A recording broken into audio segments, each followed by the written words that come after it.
In this lesson, we're going to look at some situations that will show the difference between buying and leasing a vehicle.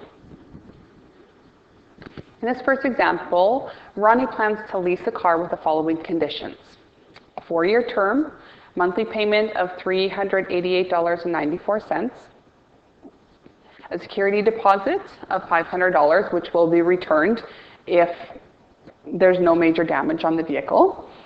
Delivery charge is $526.57, and the kilometer allowance is 24,000 kilometers per year, and he would pay 11 cents per kilometer for each additional kilometer he went over the limit.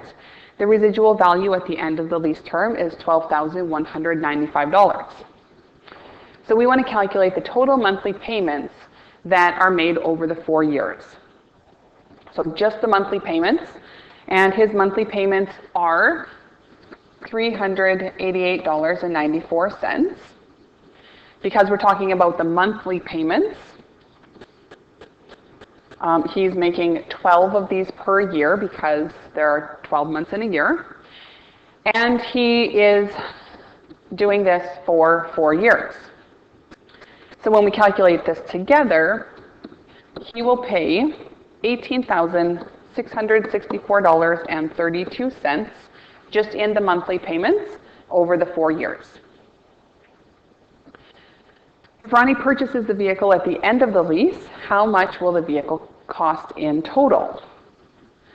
So he will have his payments of $18,664.32.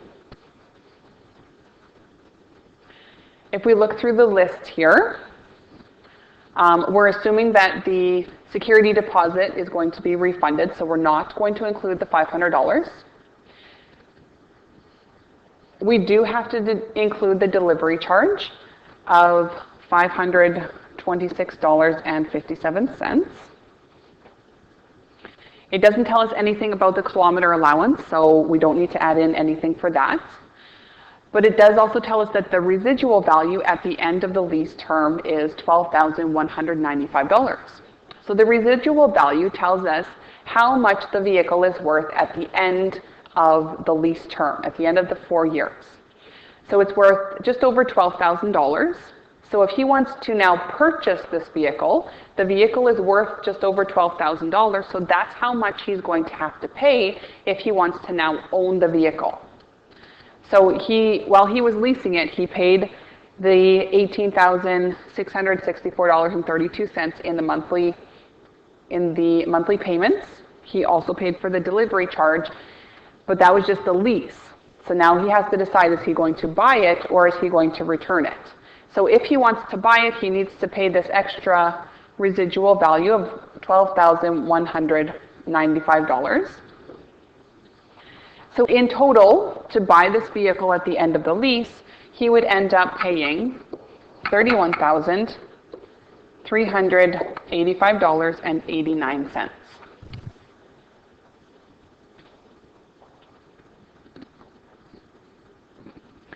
So if we continue on with this example, if Ronnie were to buy the car instead of leasing it, it would cost $25,785, including all taxes and fees. So the taxes and fees are in that price already. Ronnie could take out a loan to pay for the car. The 4-year loan would have monthly payments of $625.59. So we want to calculate the total cost if Ronnie were to buy the car this way. And then after that, we need to figure out what is the price difference between this option and the cost if Ronnie were to buy the car at the end of the lease. So in this example, we're just figuring out if instead of leasing the vehicle, he just bought it originally, how much would he have to pay?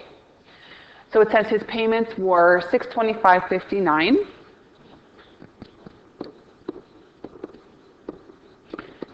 And he paid these monthly, so we'll multiply it by 12, and he had a 4-year loan, so we'll multiply it by 4.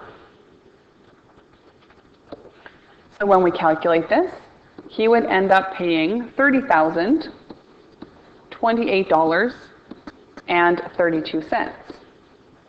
So this is actually cheaper than what we figured out for the lease if he was going to buy the vehicle after the lease. So we want to find the price difference between these two options. So we will take the lease price and subtract the buying price. So from the last part of the example that we were doing, the lease price was $31,385.89. If we subtract how much he would pay if he just bought it, we would get a difference of $1,357.57.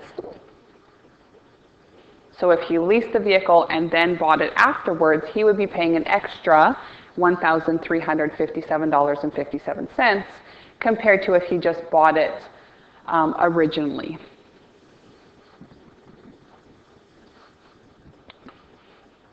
In this next example, Gene lives in Yellowknife, Northwest Territories, and works at a gold mine.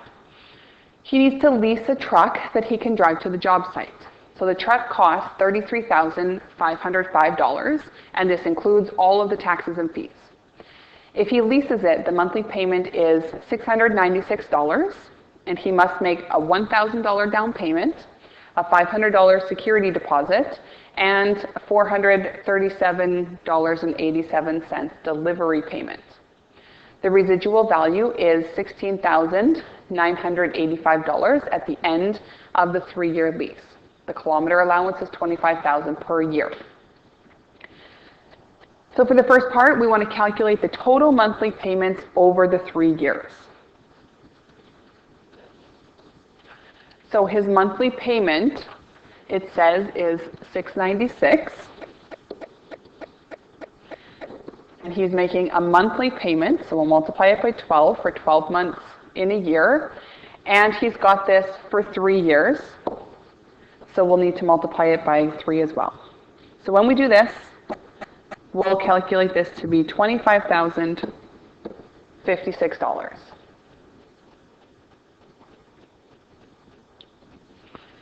If Gene purchases the truck at the end of the lease, how much will it cost in total?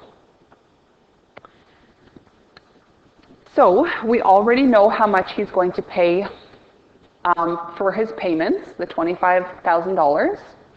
Plus he has the extra down payment of $1,000. We won't include the security deposit because we assume he's going to get that back. Also the delivery payment, and then the residual value as well because he's going to buy the truck. Okay, so he'll have his $25,056 from his payments, plus his $1,000 down payment. We're not including the security deposit. We'll add on the delivery payment of $437.86. And then we also need the residual value, so how much the vehicle is worth after the lease. So $16,985. When we calculate this and add them all up, we'll get $43,478.86. So the truck cost $33,505 initially. If he leased it and then bought it, he would be paying almost $10,000 more than the cost of the truck.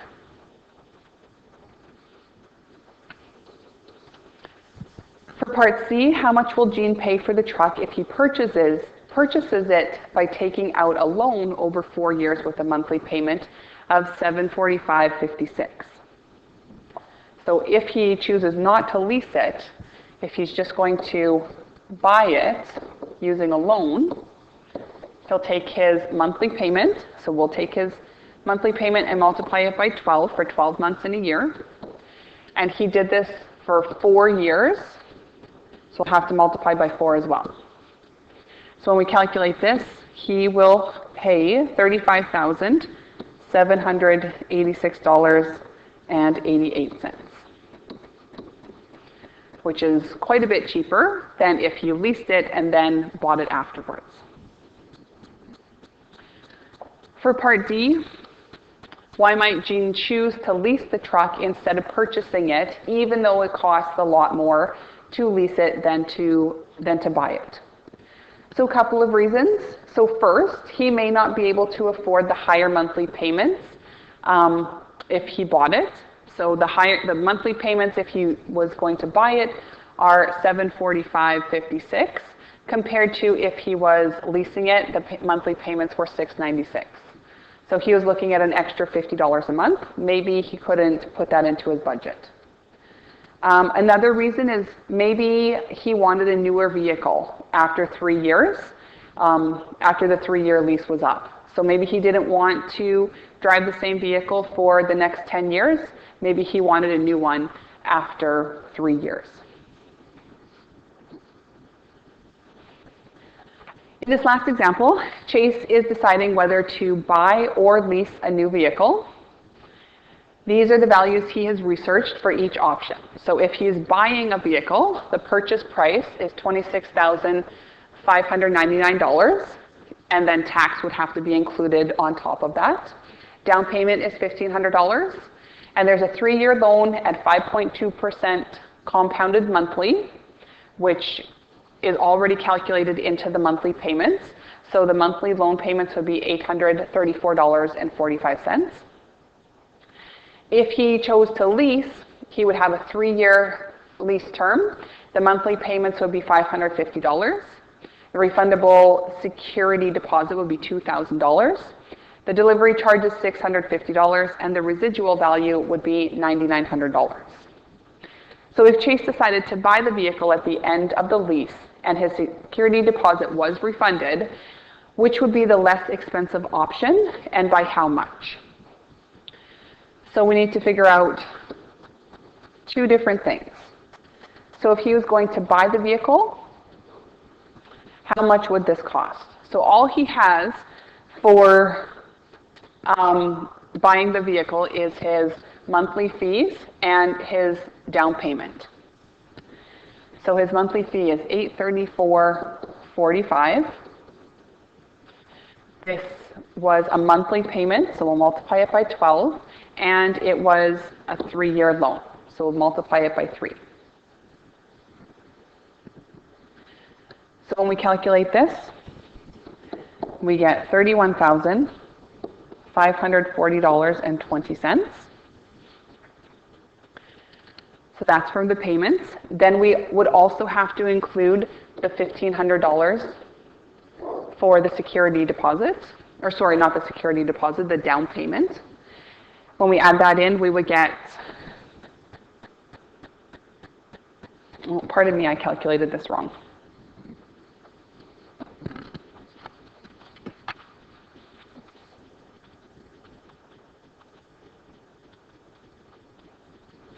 So for this part, it would be $30,040.20.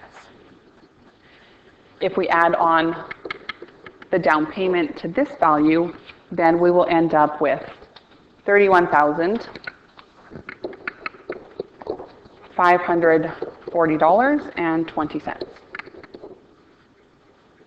So that's the amount that it would cost to buy the vehicle.